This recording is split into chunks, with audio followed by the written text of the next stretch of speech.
Durant ce webinaire, nous allons commencer par une courte présentation, me présenter Univeduc. Ensuite, nous parlerons des études en France, comment construire son projet d'études, également comment concrétiser son projet. Ensuite, nous allons voir quelles sont les différentes possibilités qui existent pour financer ces études. Et enfin, nous allons voir comment préparer son départ si on est admis et on fera une petite conclusion rapidement. Donc, pour commencer, je suis Laura Nazon, j'ai 28 ans, originaire de Port-au-Prince, Haïti. J'ai effectué toutes mes cycles d'études universitaires, licence et master en France. Donc, en 2016, j'ai fait 2 ans d'études de droit à Paris 1, à distance. De 2020 à 2022, j'ai fait des études en sciences de l'éducation pour arriver à avoir ma licence en économie-gestion en 2023. Et j'ai poursuivi un master de 2023 à 2025 où j'ai obtenu mon master en entrepreneuriat et management de projet et je suis certifiée Lean Six Sigma Green Belt.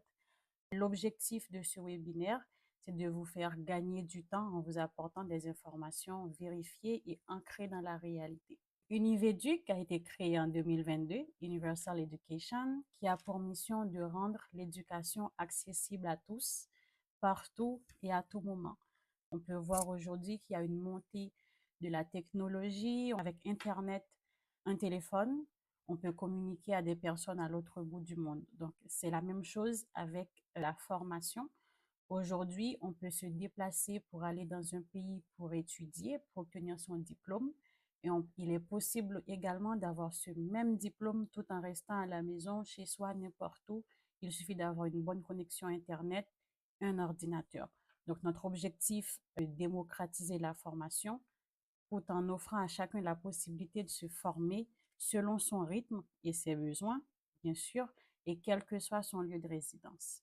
Donc, les études en France, en quelques chiffres, ce sont des chiffres issus des données de Campus France.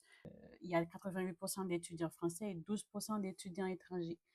Environ, il y a 50 000 formations disponibles sur la plateforme Études en France, 700 000 étudiants étrangers diplômés chaque année en France et 200 espaces Campus France dans le monde. Donc, pourquoi choisir la France pour étudier? Parce que c'est un pays francophone. L'avantage qu'on a dans un pays francophone, c'est qu'on est tout de suite apte à commencer cette étude, à se concentrer, à être focus sur son objectif. On a aussi l'assurance d'avoir un diplôme universitaire international. Le troisième avantage, c'est également la variété de formats d'études. Il y a des formats d'études adaptés pour la personne, quelle que soit sa situation.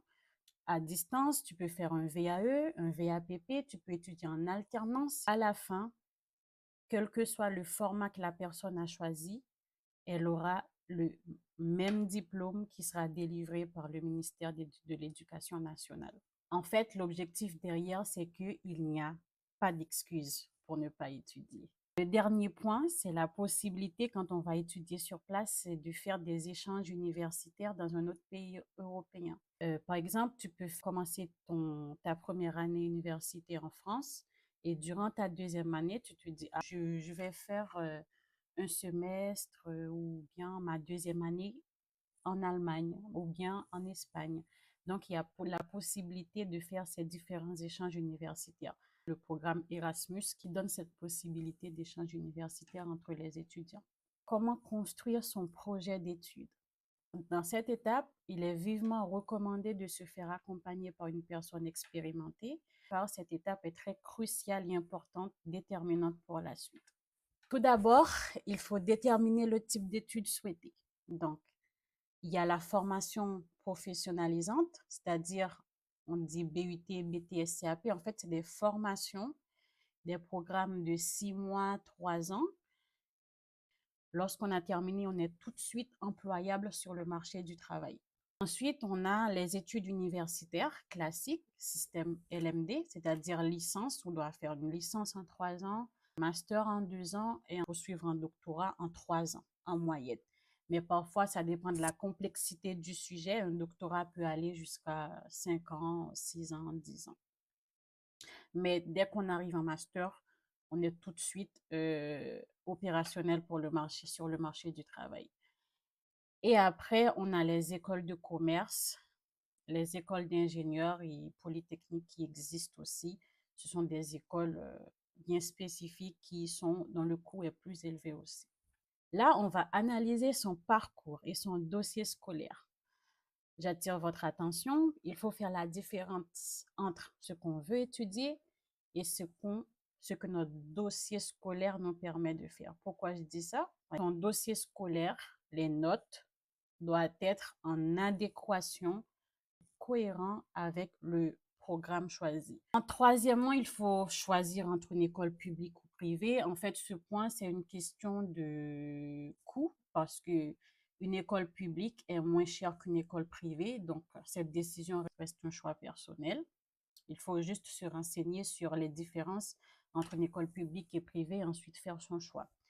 Et après, on a le choix du dispositif d'étude en fonction de sa situation personnelle. Parce que ce n'est pas le même coût, une étude en présentiel qu'une étude à distance. On verra ça plus tard. Je vous ai mis quelques exemples de chiffres au niveau financier. On fait une analyse de sa situation personnelle pour choisir quel dispositif d'étude est plus adapté. De toute façon, comme je l'ai dit tantôt, on aura le même diplôme à la fin.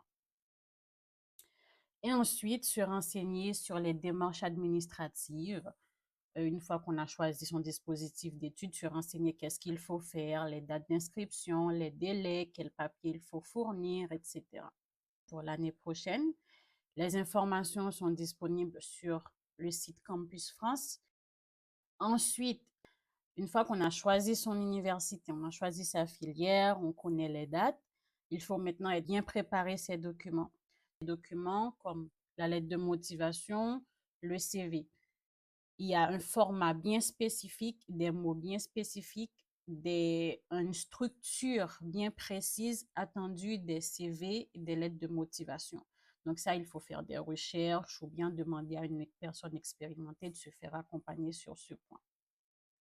Donc, regardez qu'est-ce qu'on demande comme relevé de notes, est-ce qu'on doit le faire traduire, bien préparer ces documents.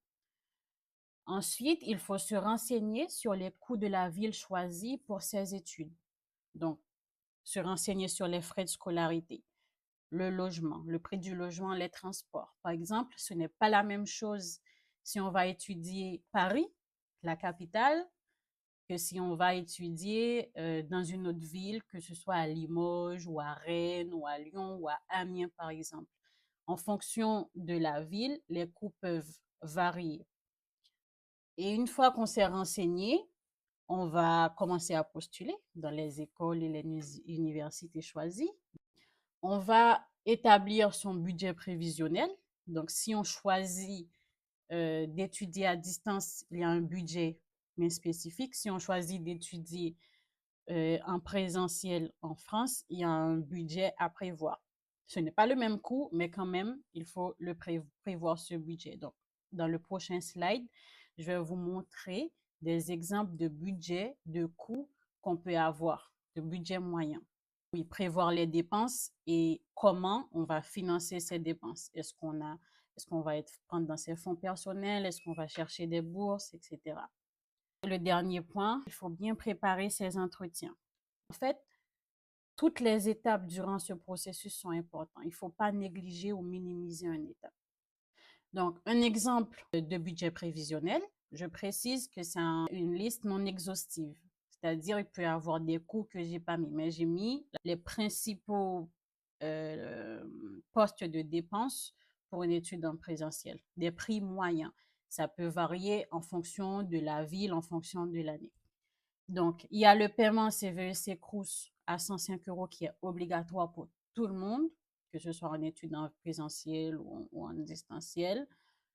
Arrivé sur place, il y a l'OF, validation VLT, est-ce qu'il faut faire du visa. Donc, un prix moyen de caution et assurance annuelle pour un logement, ça peut varier entre 435 €. Ça peut aller plus, dépendamment de la ville. Si on compte l'installation, c'est-à-dire acheter des vêtements froids adaptés à l'hiver, achat fourniture scolaire, ce qu'on n'avait pas, on dit voilà, on met un budget moyen de 200 €. Frais de scolarité en moyen 3000 €, mais ça peut aller à 500 €. Ça dépend, il y a des écoles qui ont des exonérations, mais le budget moyen prévoit 3000 €.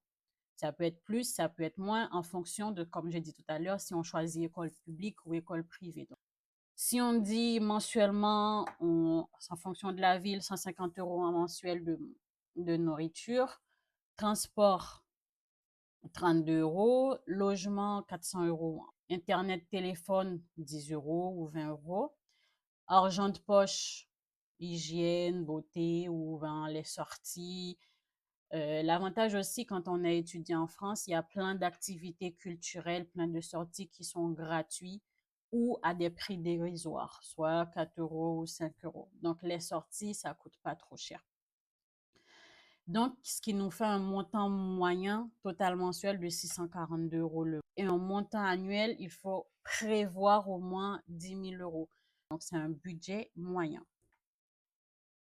Pour une étude à distance, on dit pour le même diplôme, il y a le paiement CVEC-CROUS qui est obligatoire, donc on paye 105 euros. On va partir sur l'hypothèse qu'on n'a pas de PC, on n'a rien. Donc on dit, on investit 1000 euros pour acheter un ordinateur ou voilà, des matériels informatiques. Donc frais de scolarité environ 600 euros. Donc Internet, si on n'a pas Internet, on dit 100 euros par mois. Donc en fait, avec ces coûts-là, on peut voir qu'une étude à distance coûte en moyenne, annuellement, peut coûter environ 2000 euros. Donc, si on a, admettons que si on a déjà son ordinateur, on a déjà Internet chez soi, donc c'est un coût annuel qui peut aller entre 705 et 3000 euros en moyenne par an. Par contre, il y a un coût non négligeable qui est la rigueur, la discipline, l'autonomie et le sens de planification. Les études à distance, les études en présentiel également, mais les études à distance, vu qu'on n'est pas dans un environnement où on est stimulé, où on voit d'autres étudiants travailler, etc., et qu'on est tout seul face à son écran, il faut de la rigueur, de la discipline pour aller jusqu'au bout de son étude. Mais en termes de coûts financiers, c'est rien par rapport à l'étude en présentiel. On peut dire que c'est 70% moins cher qu'une étude en présentiel. Ça vaut le coup, non? Alors, comment financer ces études? Il y a plusieurs moyens. Ben, vous n'avez pas le choix. Commencez à économiser dès maintenant, ceux qui travaillent. Si vous voulez commencer à étudier l'année prochaine en 2026. Il y a autre possibilité aussi, c'est aide de ses proches, aide de sa famille. Par exemple, on peut dire, voilà, on a ses économies et l'aide de ses proches pour la première année. Une fois qu'on arrive sur place, on essaie de trouver un job étudiant. Donc ça, c'est très courant. Autre possibilité aussi, c'est faire ses études en alternance. En résumé, c'est quand tu étudies et tu travailles en même temps pour une entreprise. Cette entreprise s'engage à financer tes études. Et l'avantage de cette option-là, c'est que ce travail-là ne va pas empiéter sur tes études. C'est un travail qui a un rapport avec tes études, donc moins de risques de perdre tes objectifs de vue.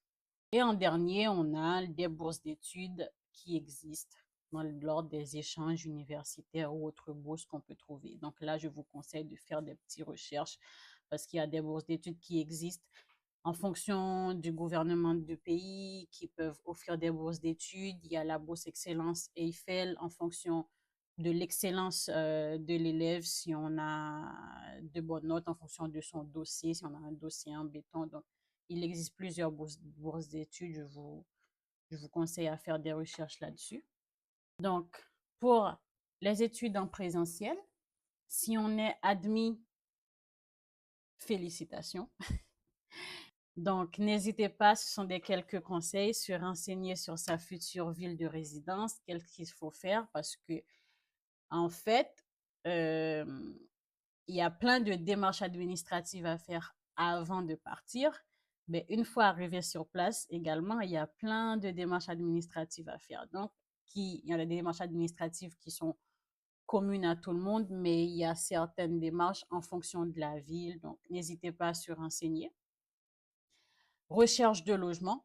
Il y a plusieurs sites qui proposent des logements. Donc, je ferai un webinaire prochainement là-dessus pour vous donner quels sont les tips, les conseils des sites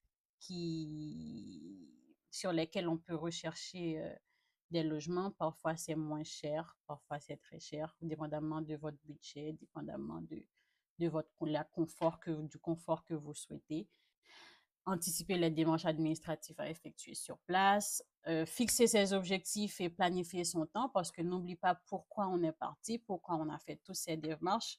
C'est pour étudier, avoir son diplôme. Avec les soirées, les sorties, tous les jeudis soirs et les week-ends, on peut vite perdre ses objectifs de vue. Donc, n'hésitez pas à fixer ses objectifs à court terme, à long terme pour que ces efforts ne soient pas passés en vain.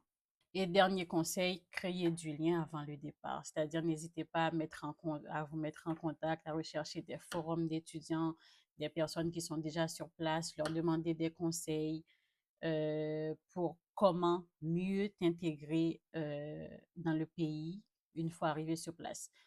Ce sont des conseils clés de manière générale pour bien réussir ses études. Pour conclure ce webinaire, je souhaite préciser que toutes ces informations que je viens de donner sont disponibles gratuitement sur le site Campus France. N'hésitez pas à les regarder. Mais nous proposons un service d'accompagnement 100% personnalisé. La différence par rapport à notre service d'accompagnement qu'on propose, c'est que nous, on a un gain de temps. On a un réseau de plusieurs étudiants voilà, qui sont déjà passés par cette démarche. Donc, les informations disponibles sur le site sont gratuites, sont des informations générales. Mais nous, on a eu de l'expérience, c'est de vous éviter de faire les mêmes erreurs que nous, on a fait. Et prise en charge des démarches administratives, on va vous aider à donner des conseils, comment bien rédiger les CV, comment bien rédiger votre lettre de motivation, les documents, quels documents préparer, vous donner des conseils pour, pour mieux optimiser ton dossier et donc augmenter, accroître tes chances de réussite. Et aussi, nous offrons un coaching personnalisé de préparation aux entretiens, que ce soit l'entretien à l'Institut français ou l'entretien à l'ambassade de France, ou encore même les personnes qui font des études à distance. Il y a un entretien que tu peux avoir aussi avec le responsable pédagogique de la filière. Donc, cependant, nous ne garantissons pas l'admission dans les universités et l'obtention des visas. Donc, on va vous accompagner, on va vous conseiller, on va faire en amont une analyse de dossier pour mieux t'orienter, on va t'accompagner, t'orienter, te conseiller. Mais l'admission dans les universités ne dépend pas de nous, ça va dépendre de ton dossier. Les universités aussi ont des quotas, un nombre d'étudiants à prendre, ça va dépendre du quota, ça va dépendre de plein d'autres choses. Donc, si vous avez de besoin, n'hésitez pas à nous contacter sur notre adresse mail, univeduc02@gmail.com. Nous serons bien sûr disponibles et disposés pour vous répondre. Voilà, c'était tout pour ce webinaire. Je ne sais pas si vous avez des questions. Si vous avez des questions, je vous conseille de le noter dans le chat